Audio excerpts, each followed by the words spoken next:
हालांकि पहले IAS officer को छोटे जिले का डीएम बनाया जाता। इस पोस्ट तक पहुंचने में आईएएस ऑफिसर को लगभग 31 साल का लंबा समय लग जाता। आईएएस में इससे बड़ा और कोई भी पोस्ट नहीं होता। टोटल डिडक्शन के बाद इन्हें हर महीने लगभग 3,01,500 रुपए वेतन दिए जाते।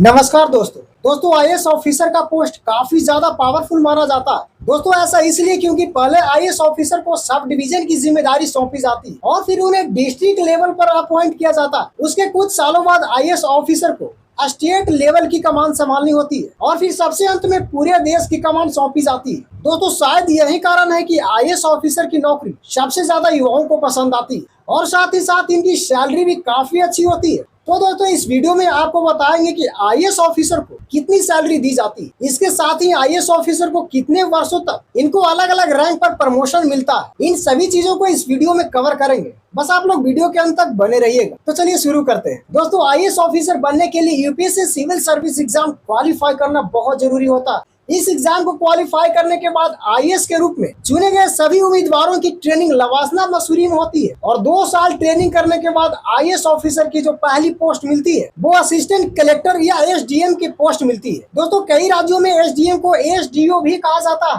दोस्तों एसडीएम के रूप में आईएएस ऑफिसर को महीने के लगभग 56,100 रुपए दिए जाते हैं। इसके साथ ही डियरनेस अलाउंस भी मिलता है जो कि 19,100 रुपए होता है। और दोस्तों हाउस रेंट अलाउंस और ट्रांसपोर्ट अलाउंस नहीं दिया जाता क्योंकि इन्हें सरकारी आवास और सरकारी गाड़ी मिली हुई रहती है। तो इस तरह से एसडीएम की सैलरी की बात करें तो उन्हें लगभग 75,200 रुपए मिलते हैं। हालांकि इस सैलरी में से नेशनल पेंशन सिस्टम एनपीएस के लिए 10% डिडक्शन होता है। तो इस तरह एसडीएम की इन हैंड सैलरी 67,680 रुपए होती है। दोस्तों एसडीएम के रूप में 2 साल के सर्विस को पूरे करने के बाद आईएएस ऑफिसर या एडिशनल कलेक्टर या डीडीसी डिप्टी डेवलपमेंट कमिश्नर के रूप में प्रमोशन हो जाता और कई राज्यों में एडीएम को एडीसी भी कहा जाता। दोस्तों एडीएम के रूप में आईएएस ऑफिसर को लगभग 67,700 रुपए बेसिक पे मिलता। इसके अलावा लगभग 23,000 रुपए डियरनेस अलाउंस भी मिलता। दोस्तों अगर एडीएम की टोटल इन हैंड सैलरी की बात करें तो पूरी डिडक्शन के बाद उन्हें हर महीने लगभग 81,630 रुपए मिलती है। दोस्तों एडीएम लेवल 11th का पोस्ट होता है। 2 साल तक एडीएम के रूप में काम करने के बाद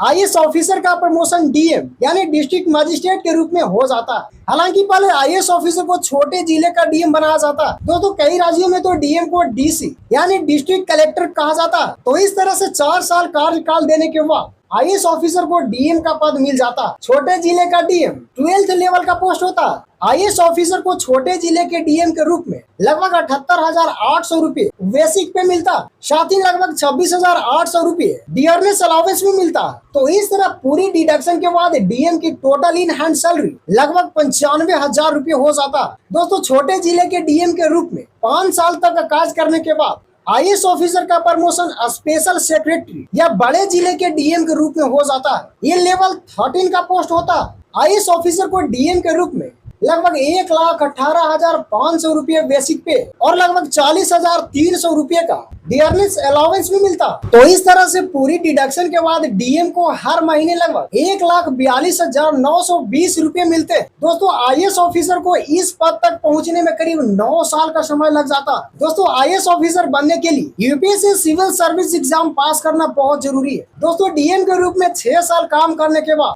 आईएएस ऑफिसर का प्रमोशन डिविजनल कमिश्नर या सेक्रेटरी के तौर पर हो जाता है। दोस्तों आपको बता दें कि डिवीजन कमिश्नर के कंट्रोल में 3 से 4 जिले होते हैं। वहीं जिन आईएएस ऑफिसर को कमिश्नर का पोस्ट नहीं मिलता उन्हें उसी पोस्ट के बराबर स्टेट गवर्नमेंट के कई सारे डिपार्टमेंट में से किसी एक डिपार्टमेंट का सेक्रेटरी बनाया जाता और कई दूसरे स्टेट्स में सेक्रेटरी को कमिश्नर भी बोला जाता जैसे महाराष्ट्र, तमिलनाडु, यूपी और कई सारे स्टेट में गवर्नमेंट डिपार्टमेंट का हेड को सेक्रेटरी के जगह कमिश्नर बोला जाता। ये सभी लेवल 14 के पोस्ट होते हैं। लेवल 14 के इन पोस्ट वाले आईएएस ऑफिसर को लगभग 1,44,200 रुपए का बेसिक पे और लगभग 49,200 के डियरनेस अलाउंस मिलता है। इस तरह से 10% एनपीसी प्रोडक्शन के बाद आईएएस ऑफिसर की टोटल इन हैंड सैलरी लगभग 1,73,880 रुपए। दोस्तों सेक्रेटरी या डिवीजन के पोस्ट पर 8 साल तक काम करने के बाद आईएएस ऑफिसर का प्रमोशन प्रिंसिपल सेक्रेटरी के पद पर हो जाता। इस पद तक पहुंचने में आईएएस ऑफिसर को लगभग 23 साल का लंबा समय लग जाता। इसमें आईएएस ऑफिसर को स्टेट गवर्नमेंट के कई सारे डिपार्टमेंट में से किसी एक डिपार्टमेंट का प्रिंसिपल सेक्रेटरी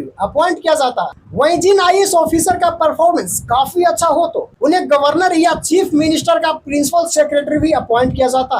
प्रिंसिपल सेक्रेटरी के तौर पर आईएएस ऑफिसर को लगभग 1,82,200 का डियरेंस अलाउंस मिलता। तो इस तरह से टोटल डिडक्शन के बाद प्रिंसिपल सेक्रेटरी को हर महीने लगभग 2,19,700 रुपए दिए जाते। दोस्तों प्रिंसिपल सेक्रेटरी के रूप में 5 साल तक कार्य करने के बाद आईएएस ऑफिसर का प्रमोशन एडिशनल चीफ सेक्रेटरी के पोस्ट पर हो जाता। ये पूरे स्टेट में आईएएस ऑफिसर के रूप में दूसरा सबसे पावरफुल पोस्ट माना जाता है। दोस्तों कई स्टेट्स में एडिशनल चीफ सेक्रेटरी के सिर्फ एक ही पोस्ट होता, वहीं कई ऐसे स्टेट्स होते हैं जहां लगभग 4 से 5 एडिशनल चीफ सेक्रेटरी की नियुक्ति होती, जैसे तमिलनाडु, कर्नाटक। वहीं दूसरी ओर कई ऐसे भी राज्य होते हैं जहां एक भी एडिशनल चीफ सेक्रेटरी की नियुक्ति नहीं होती। ये सरकार के ऊपर निर्भर करता कि वो इस पोस्ट पर किसी को भी नियुक्ति करे या नहीं। दोस्तों एडिशनल चीफ सेक्रेटरी को लगभग 2,05,400 रुपए बेसिक पे और लगभग 69,800 रुपए का डियरेंस अलाउंस मिलता।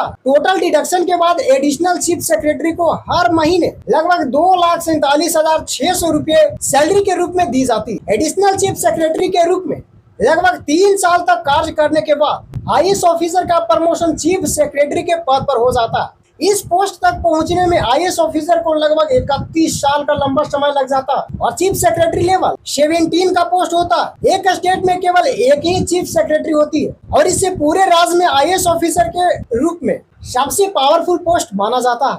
ऐसा इसलिए कि पूरे स्टेट में जितने भी आईएएस ऑफिसर होते हैं वो चीफ सेक्रेटरी के नीचे ही काम करते हैं।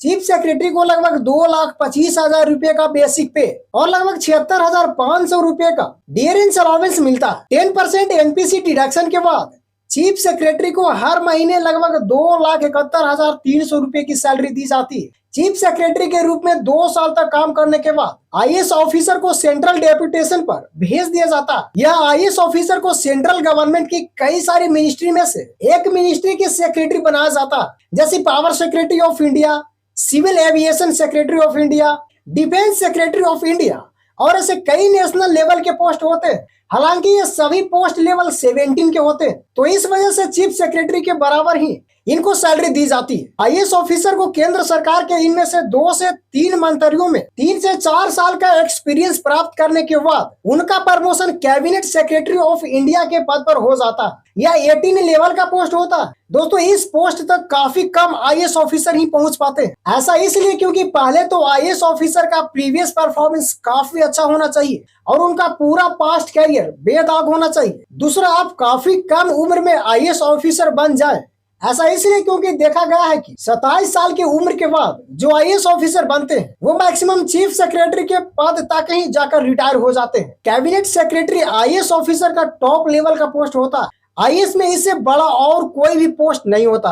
अगर कैबिनेट सेक्रेटरी की सैलरी की बात करें तो टोटल डिडक्शन के बाद इन्हें हर महीने लगभग 3,01,500 रुपए वेतन दिए जाते हैं। तो गाइस मुझे आशा है कि आईएएस ऑफिसर के सारे पदों को आप लोग अच्छे से समझ गए होंगे। और गाइस अगर वीडियो पसंद आया हो तो वीडियो को लाइक एंड चैनल को सब्सक्राइब जरूर करें।